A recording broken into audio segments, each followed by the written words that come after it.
Hey everyone, welcome back to Engelbart Gaming. Yeah, I'm still getting over that cold, sorry about that, but the show must go on, right? I've been on a bit of an Irem kick lately and I figured, hey, let's keep running with that. So today I'm going to take a look at Irem arcade ports and follow-ups on the Game Boy and Game Boy Color. Please note this is not a complete list of Irem games for the system, as the majority of their titles are Japanese-only releases that are fairly text-heavy. I will make one brief exception and show you one of these games, and you'll understand why when we get there. Now, I'm not going to do any major comparisons here. Instead, I'll show you just a tiny little clip of the original arcade games involved so you can get a sense of them, and then the Game Boy versions so you can see how well they managed to squeeze the games onto Nintendo's portable systems. I want to stress from the start that, of course, all the Game Boy versions are compromised. They're on weaker hardware with very few sprites, a blurry screen in real life, obviously no color in most cases, and reduced audio channels and more. The whole point of the video here is to see what Irem and their developers managed to pull off despite those limitations. Alright, no need for any fluff, let's get on with it. Now here's kind of a surprise right out of the gate. Hammer and Harry is a bit of an obscure Irem arcade game. It was kind of a so-so cutesy action title that didn't really stand out much from the crowd in the arcades at the time, and frankly, it's not a game that I love. Instead of just porting the original arcade Hammer and Harry to the Game Boy, in 1992, Irem built a new follow-up from the ground up called Hammer and Harry Ghost Building Company. It was released in Europe in 1993, but never came to the US. And you know what? This is probably my favorite of the Irem arcade games on the system. That's coming from someone that, like I just said, was not a fan of the original arcade game. So why is this one so good?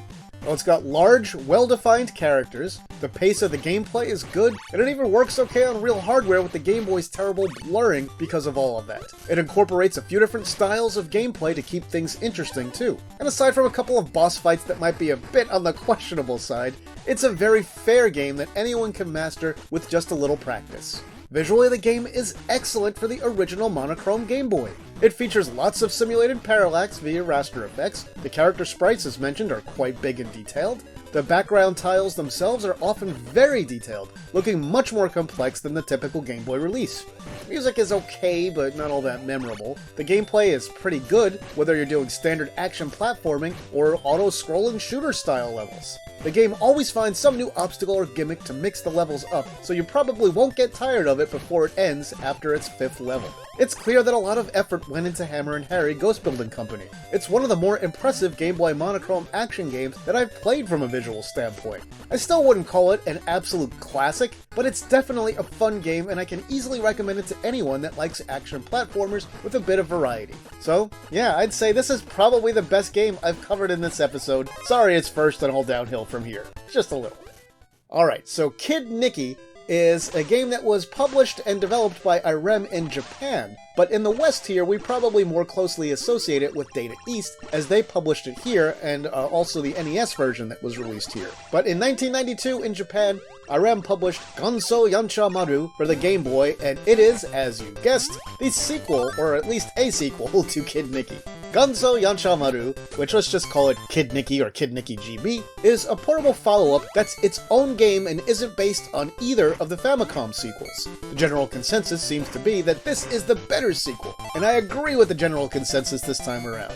Kid Nicky is sort of like a cross between the original Kid Nicky arcade game and Super Mario Land. You have blocks you can break, coins you can collect, bonus rounds for extra lives, and more. This is really a fun little game, marred only by a little bit of wonky collision detection here and there between your character and the background tiles. Now, Kid Nicky GB was another Japanese-only release, and that's really too bad. I think this one would have done pretty well pretty much anywhere with a meager marketing push. Between this and Hammer and Harry Ghost Building Company, we're off to a great start with these Irem Game Boy games. Now, Kid Nicky looks good, but a little basic. It sounds pretty good, with decent music, and it plays pretty good also. And because it's completely original, this is definitely still worth checking out today. And it's got 4 worlds with a whole bunch of levels each and lots of secrets to find. So I'd say this one, absolutely worth playing. Go ahead and give it a shot. Here's Kung Fu Master. Kung Fu Master also hit the original monochrome Game Boy, and it is not a port of the arcade classic from Irem with the same name, but instead more of a follow-up. It was released in December of 1990. It's got nice, large, easy-to-see characters, the backgrounds are decent all things considered, and feature lots of simulated parallax scrolling via raster effects. Visually, it stands out pretty well for its time of release. Everything also moves a bit on the slow side to help combat the blur that the original Game Boy hardware suffered from when objects moved on the screen or scrolled. Now the game is on the short side, also pretty easy, but you do also have a choice between an easy and hard mode. And remember, this was an early Game Boy portable game. These things were just meant to kill a little time while you were away from home. You were pretty limited in your options at that point. You pretty much only had the Game Boy and the Lynx. And then the Game Gear came along a little bit later, about 4 months after the release of this game. I mean, there were also the Tiger and other junky LCD games of the era, but you get the point. There are separate buttons for punch and kick, up jumps, and you can sort of do weird wall jumps, pick up health power-ups, and even bombs you can throw at enemies from time to time. Kung Fu Master on the Game Boy is a simple, fun little game, but definitely isn't all that special or memorable. You'll probably enjoy it for a few minutes, but I doubt most people will ever really have a desire to come back and play it again after they beat it. I hadn't touched this game for years, maybe even decades, before recording it for this video, and, well, you may have just watched the last time I ever played this game in my life. Don't you feel special? Anyway, in the end, there's not much to Game Boy Kung Fu Master, but what's here is fun enough for a few minutes, I guess. If you have nostalgia for it, you'll get more out of it. Everyone else might enjoy giving it a whirl, especially if you didn't know it existed until just now, but it's not a game that will keep you coming back for more. Alright, next up we have Ninja Spirit. You've seen this game a lot if you've been watching the channel recently, and this is the last time for a while, I promise. And when you look at this game and see how intense this arcade version is, you may think it would have been impossible to port this game in any way to the Game Boy. Well, you're wrong! Anyway, here's the Game Boy version. At first glance, it seems like a surprisingly good port of the notoriously intense and difficult arcade game to the meager original Game Boy hardware. And overall, it's pretty well done. This is an arcade conversion that was done by Bits Studio, and it was only released in Japan in 1993. Which is really weird considering they're a Western developer that was based in the UK. As you can see here, we have simulated parallax with animated tiles in some levels, just like the PC Engine / TurboGrafx port. All of the levels are present, although there are a lot of missing songs as you might expect, and a lot of the levels that are here are cut down. So Game Boy Ninja Spirit is good. It's fun, it looks and sounds nice, and it plays pretty well. However, like I mentioned, it's very scaled down, and many levels and areas are much, much smaller than those found in the original arcade game or other home ports. A few areas, like level 6, are laughably short, and you won't believe you've reached the end once you get there. It makes for a very brief and generally pretty easy experience, standing in stark contrast to the original. Still, this may be your ideal starting point if you just want to get into Ninja Spirit to see how the mechanics work on a basic level before you then graduate to a more complete and challenging version. Now, as I said at the beginning of this video, I'm not going to rag on the Game Boy for not having a perfect version of games like Ninja Spirit. When you consider all the limitations of the platform, Bits did a pretty decent job here. Was it the best that it could have been? I've got to say no there. The levels that were severely shortened didn't really need to be. They could have used a higher capacity cartridge, especially considering this came out in 1993, 4 years after the release of the original Game Boy itself. In the end, what we have in Game Boy Ninja Spirit is passable. It gives you the flavor of the game, even though it's missing an awful lot of it. By 1993, the Game Boy had already crushed most of its competition, so if you wanted to play Ninja Spirit on the go, your only other choice would have been on the Turbo Express. But that's a story for another time. Game Boy Ninja Spirit is still worth a look today, but it's not a game that you'll want to sit down and spend a lot of time with, and probably nobody's favorite version of Ninja Spirit. Next up we have R-Type. R-Type is probably Irem's most famous game, and it was ported to many, many systems back in the day. You just saw the Amiga version recently if you've been following all my videos. Now, R-Type was also ported to the original monochrome Game Boy. This was the first of the arcade ports for Irem that was developed by Bits. At first glance, despite some obviously weird proportions, notably the ship is much larger relative to the rest of the background in this version, R-Type seems pretty competent. And overall, I mean, I guess it is, but I've got to tell you that I am not a huge fan of this version of the game. Why not? First up, most of the music is cut. You get the boss music and the songs from levels 1 and 2. The 2 level songs just alternate in every stage until the end of the game. Next up, the game is missing 2 levels entirely, levels 4 and 5. While I'd say stage 5 is not exactly a great loss, 4 is a good level, and that one's absence hurts the entire game. Also, that proportion problem I just mentioned a little bit ago, that affects gameplay too, with some enemies and background elements being much smaller than they should be in relation to your trusty old R9 ship. And some of the sections of some of the levels have been truncated. And level 6 from the arcade original is kind of ruined here, because those big ships that fly over the screen that you have to avoid, usually by going either above or below them in tight spaces, now most of the time, they take up that entire tight space. So you just have to avoid them entirely and squeeze in between them, horizontally and follow in places where they're not, rather than going under or above them. The other problem with Game Boy R-Type is slowdown. When you fire the laser or that ground tracing laser in this one, the sub-weapons, they're super slow. And when there's a lot going on at one time, the game slows down noticeably too. And this slowdown happens even though the amount of enemies has been reduced significantly when compared to the arcade original. Usually there's no more than between 3 and 6 on the screen at one time. Still, compromises were going to have to be made for R-Type on the Game Boy hardware. It would have been silly to expect it to be even close to the arcade version. Still, compared to other 8-bit versions, this one's a lot more tame. Now, in the case of Game Boy R-Type, I have to say it just feels a bit off for all those reasons that I mentioned. You're not going to get a complete R-Type experience with this game. These days, it's worth a look for R-Type fans who are curious what we had to deal with in 1991, but the weird proportions make this one that most fans will probably want to avoid. It's not terrible, but the Game Boy version of R-Type is significantly cut back, and in the pantheon of R-Type ports, the Game Boy version is closer to the bottom than the top. Still, check it out if you're interested. Unlike the original R-Type, which was ported to loads of systems, the arcade sequel, unsurprisingly named R-Type 2, only found its way onto a few home computers and systems. One of them, oddly enough, was the original Game Boy. This version was released in 1992, and was also developed by Bits Studios. A few things have been slightly improved since the original R-Type, but overall, it's basically of the same quality of the GB port of the original R-Type.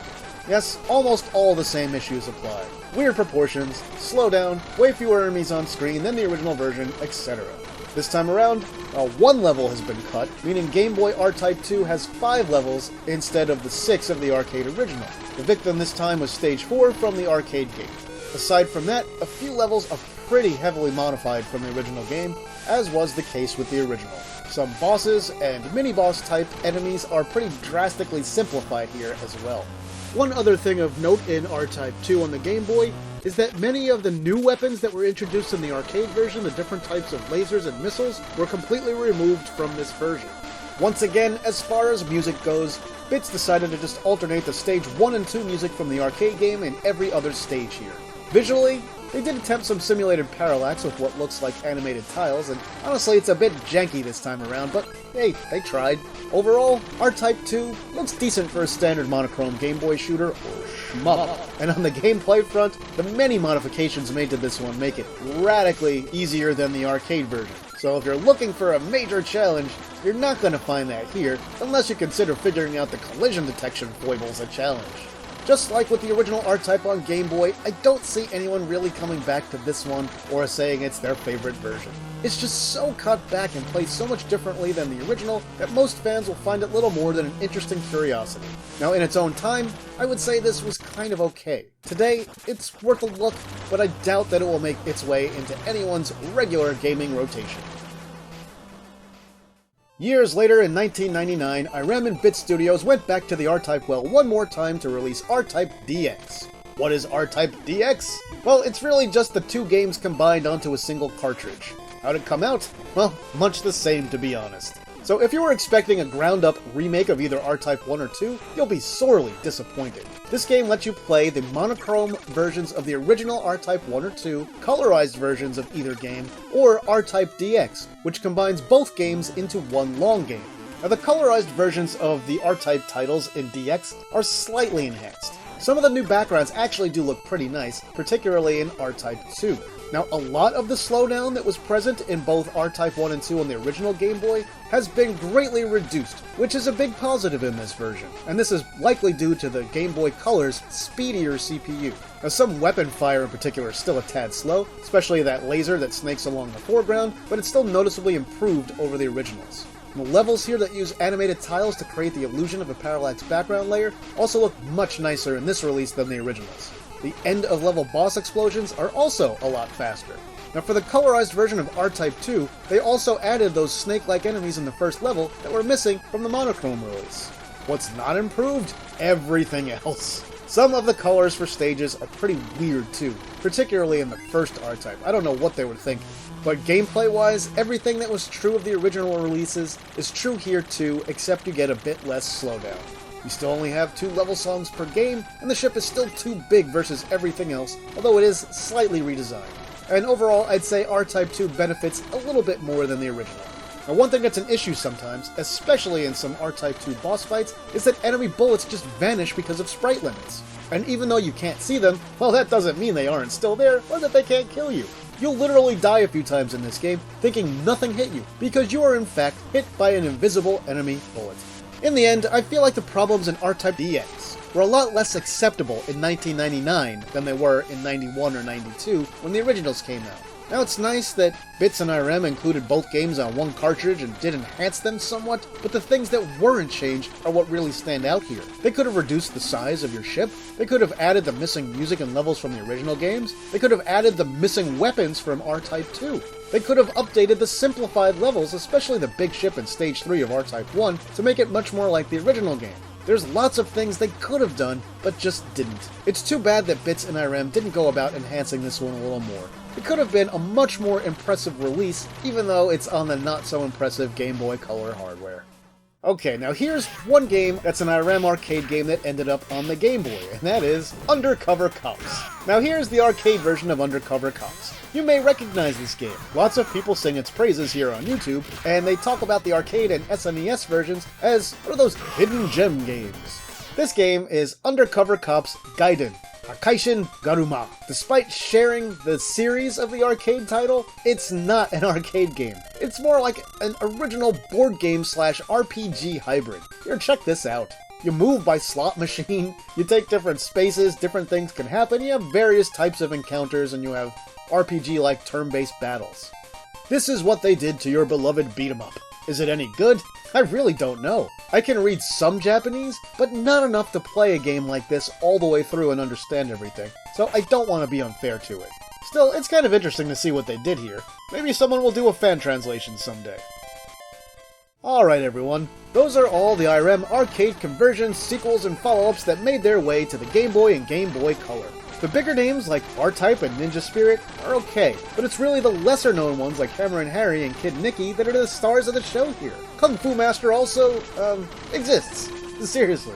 None of these games are bad, but Harry and Nicky are definitely at the top of the list. There are plenty of other Irem titles on the system, remember? This was not a look at every Irem game on the system, only the ones that were not so text-heavy or adventure-y that were Japan exclusives. So anyway, what do you think? Are you seeing these games for the first time? Do you have fond memories of playing them many years ago? Tell me all about it in the comments. And that'll do it for this video, my retro gaming friends. If you enjoyed it, please like it and share it online somewhere. If you haven't yet, subscribe to the channel and hit the notification bell so you'll never miss one of my videos. If you want to support the work that I do here, you can do that on Patreon, Ko-fi, or right here on YouTube through channel memberships. With that, I'll say thanks for watching, and see me later.